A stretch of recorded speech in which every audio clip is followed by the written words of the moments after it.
Hey guys, आज चाहिँ मैले फेरि क्लास 10 को म्याथबुककै मोडल क्वेसनको चाहिँ मैले यो mean deviation from mean and its coefficient चाहिँ कसरी गर्ने भनेर एउटा नयाँ भिडियो मैले बनाउनु गइरहेको छु हैन। अनि त्यहाँबाट यो भिडियोमा चाहिँ म भन्छु कसरी चाहिँ हामीले सजिलो तरिका दिन्छु हैन, कसरी चाहिँ मिन डेभिएसन फ्रम मिन र त्यसको कोफिसिएन्ट निकाल्न सकिन्छ भनेर। यहाँ चाहिँ हामीसँग क्वेसन छ, find the mean deviation from mean and its coefficient from given data. हामीसँग के छ भन्दाखेरि x 0 to 10, 10 to 20, 20 to 30, 30 to 40, 40 to 50 र फ्रिक्वेन्सी कति छ भन्दाखेरि 2, 3, 6, 5, 4 छ।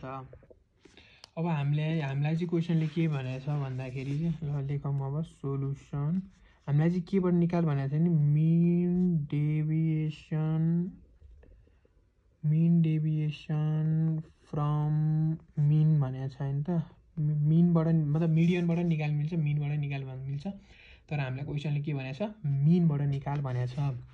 भनेपछि अब यहाँ क्लासको ब्र्याकेट भयो 0 to 10, 10 to 20, 20 to 30, 30 to 40 र 40 to 50 सम्म छ हैन त।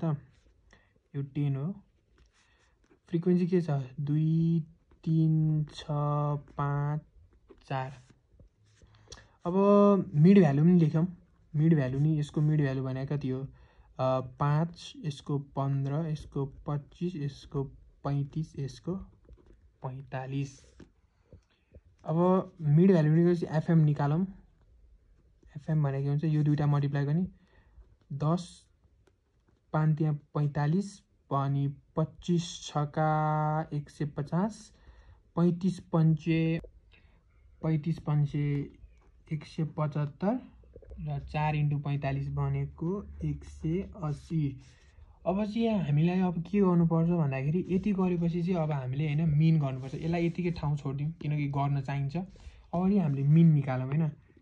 हामीलाई थाहा छ मिन भनेको के हो EFM by n हो नि त। EFM भने यो जोड्ने, यति जोड्ने, EFM भने यति जोड्ने, n भनेको यति जोड्ने। ल चाहिँ अब चाहिँ हाम्रो EFM चाहिँ 560 आउँदो रहेछ, यति जोड्दा चाहिँ 560 आउँदो रहेछ र फ्रिक्वेन्सी चाहिँ 20 आउँदो रहेछ। अब मिन भनेको के हो 560 by 20 हो, यो भनेको कति हो 28 हो। अब मिन निकालेपछि फेरि यो बक्स भर्न जाने है हामी। अब हामीलाई एउटा जस्तै एउटा यहाँनिर हुन्छ क्या, एउटा मतलब एउटा फर्मुला जस्तै हो यो। हामीसँग एउटा मोडुलस m - x मिन। हामीले चाहिँ अब के गर्ने भन्दाखेरि मिड भ्यालुबाट चाहिँ हामीले यो मिनको भ्यालु घटाउने क्या। अब बुझ्नुहुन्छ, मिनबाट चाहिँ अर्को नि बक्स बनायो फ्रिक्वेन्सीले फेरि यो कुरालाई मल्टिप्लाई गर्ने हैन। मिन डिभिजन फ्रम मिन निकाल्दाखेरि चाहिँ मिन मिडियल भ्यालुबाट चाहिँ मिन घटाउने भनेपछि अब हामीले के भने 5 बाट 28 घटाउनु पर्यो, 15 बाट 28, 25 बाट 28, 35 बाट 28, 45 बाट 28 घटाउनु पर्यो।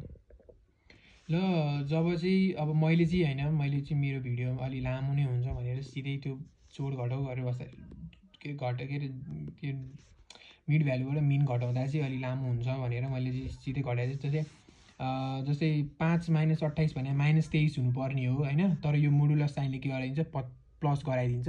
मोडुलसले चाहिँ माइनस छ भने प्लस गराइदिन्छ, 23 हो। फेरि 15 - 28 भने 13, 25 - 28 भने 3, अनि 35 - 28 भने 7 र 45 - 28 भनेको 17 हो। र अर्को छ एफ मिन। अब यसलाई चाहिँ फेरि फ्रिक्वेन्सीले मल्टिप्लाई गर्ने रे, यसलाई यसले मल्टिप्लाई गर्ने भनेपछि 23 into 2, 13 into 3, 3 into 6, 7 into 5 र 17 into कति हो यो 4 गर्नु पर्यो।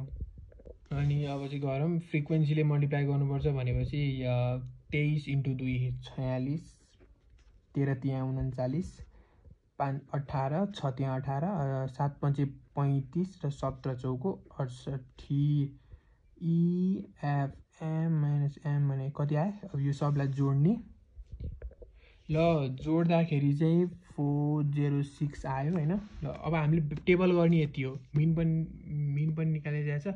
अब निकाल्ने के छ मिन डेभिएसन फ्रम मिन चाहियो हामीलाई। मिन डेभिएसन फ्रम मिन भनेको के हो यो EFM - x बार बाई के गर्ने हो बाई मिन।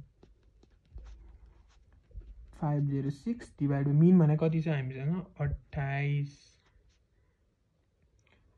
कति आउँछ 406 डिभाइड बाई 28 गर्नु पर्यो हामीले sorry mean deviation from mean भनेको चाहिँ यो बाई डिभाइड बाई एन मैले नि एनै सोचिरहेको थिएँ तर मिन कहाँबाट हाल्न थालेँ भनेपछि यो एनै हो अब 406 डिभाइड बाई 20 गर्ने 406 डिभाइड बाई 20 गर्दा चाहिँ 10.3 आउँछ र मिन डेभिएसन फ्रम मिन भने चाहिँ 10.3 हो मैले कोफिसियन्टको चाहिँ यो गर्न थालेछ क्या अघि कोफिसियन्ट चाहिँ अब coefficient of mean MD from mean भनेको चाहिँ के हुन्छ भन्दाखेरि एमडी फ्रम मिन यो माथिको भ्यालु बाई मिन मैले चाहिँ अघि यो चाहिँ सम्झेछ क्या एमडी फ्रम कति 10.3 डिभाइड बाई 28 10.3 डिभाइड बाई 28 कति हुन्छ 0.36 आयो ल यसरी चाहिँ हामीले mean deviation from mean and यसको कोफिसियन्ट निकाल्न सक्छौँ